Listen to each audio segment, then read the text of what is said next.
Hello. Do you want to be rich? Do you know how to invest your money? Well, that's good, because I don't. So I've been learning it on here on YouTube, and I'm here to tell you how I've been investing my money now that I know. I have been investing into S&P 500, which is the best thing that you can invest in if you believe Warren Buffett. And why wouldn't you believe in him? He has been investing for like a century.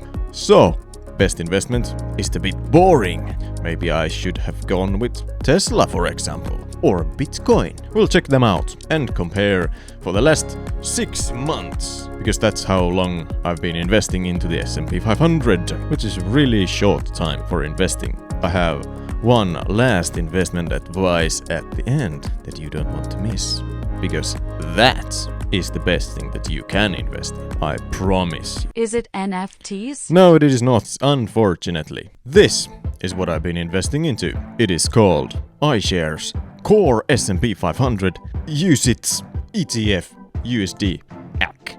What the hell does that mean? That doesn't sound like anything. Let's break it down. The first part means a range of core products issued by BlackRock, which is a huge investment firm. S&P 500 is the 500 largest companies in the US put to a list organized by Standard & Poor. They issue how good of an investment product something is, and they update the S&P 500 index list depending on how well the companies do. If some of the companies do really poorly, they drop it like a stone and raise a new company back up there. For example, when Enron went bankrupt and they dropped it and they put Nvidia up to the list, and now Nvidia is like biggest fucking company. Oh, no, it's not really. UCITS, regulated by EU. ETF, exchange traded fund, so it's not a regular fund, which means it behaves like a stock. So you have to buy individual stocks instead of just putting a fixed amount of money into a fund. So you can trade them like a stock. USD, it follows US dollar. AC means whenever companies inside the fund pay dividends, they don't give you the dividends directly, it accumulates to the price of the ETF. That's what it means. And here is the prices of which I bought. So my plan has been to buy one each month because they cost around 400 euros, and that was my budget. I started at March and my average cost being 406 euros per ETF. Currently I'm up around 150 euros for 6 months, which is not bad. That's a bit over 6%. Historic returns on S&P 500 has been around 9% per year, so we are a bit below that, but at times like these, 6% is fairly good. So the nice thing about funds is that even if Mark Zuckerberg decides to spend all of its company's money on metaverse and the stock tanks, the rest of the fund is still doing well. It doesn't matter that much if one company screws up. It's still not very exciting. What about Tesla? Is that exciting? It should be. It's so hyped up, and they have their Cyber truck coming out very soon, so that might make the stock go even higher. Here's the prices. Tesla stock has been going on in a more of a roller coaster motion than the S&P 500, which is not surprising since funds are usually fairly stable and individual stocks are more volatile, especially Tesla, which is still partly speculative. Currently about $250. If you would purchased one stock each month, like I did with the S&P 500, it would have costed you on average $214. You would made a pretty decent return. 17% increase if my math checks out. But what if you believe that the current financial market is a scam and government is planning to do something bad to you?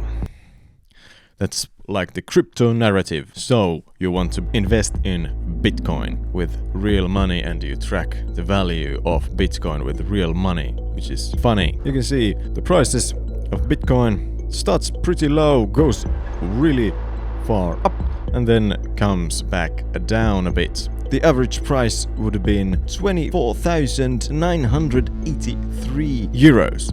The prices checked was 24,137 euros, so minus 3%. But this is really volatile and might change daily. Currently, for the past 6 months, it would have not been profitable. So, you're still cool. You can still get into the Bitcoin bandwagon. Well, Bitcoin all-time high has been around 60,000 euros, so it still has much of up potential. Right, comparison. S&P 500, Bitcoin, Tesla.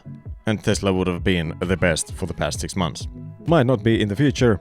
S&P 500 is probably going to keep on steady grind upwards. Who knows about Tesla? Elon Musk might ruin the company at any given moment, or he might actually buy the whole planet.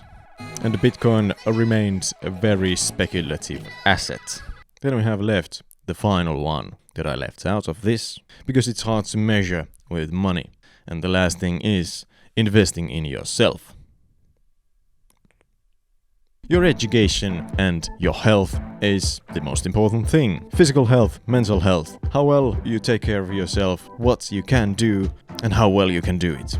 And how well and how much you enjoy life. That is the most important thing. Even if the whole financial market collapses and in divorce your spouse takes everything, you still have your skills and still have your health. That's from Alex Hormozy. Smart guy. Anyway, that's about it. Thank you for watching. See you again in the ether episode of this program.